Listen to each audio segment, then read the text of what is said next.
1634 میں فرانس کا ایک چھوٹا سا گاؤں ڈویل جہاں ایک بچہ پیدا ہوتا ہے جس کے چہرے پر شیطان کی طرح کے نشانات تھے۔ کیا یہ واقعی شیطان کا بیٹا تھا یا پھر کوئی ایسا راز جو تاریخ کے صفحات سے مٹا دیا گیا؟ آج ہم آپ کو اس پورا اسرار کہانی کے ہر راز سے پردہ اٹھائیں گے۔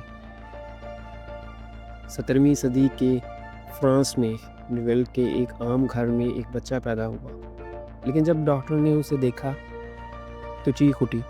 بچے کے چہرے پر سیاہ دھبے تھے، آنکھیں سرخ اور جسم پر عجیب و غریب نشانات تھے۔ گاؤں والوں نے فوراً اسے شیطان کا بیٹا قرار دے دیا۔ کچھ کا کہنا تھا کہ اس کی ماں شیطان سے معاہدہ کیا تھا، جبکہ کچھ کا ماننا ہے کہ یہ خدا کا عذاب ہے۔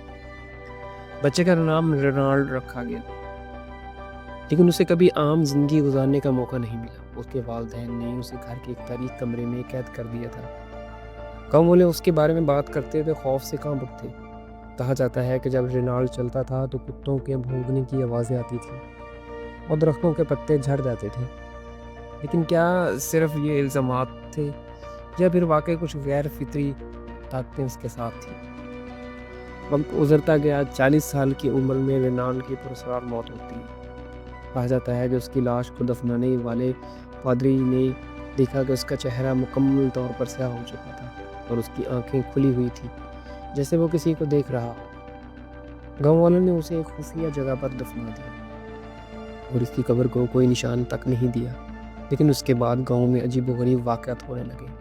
راتوں کو چیخنے کی آوازیں سنائی دینے لگی، کتوں کے غائب ہونے کی اطلاعات آئیں اور کئی لوگ ایک سیاہ چہرے والے شخص کو گاؤں میں گھومتے دیکھنے کی قسمیں کھائیں۔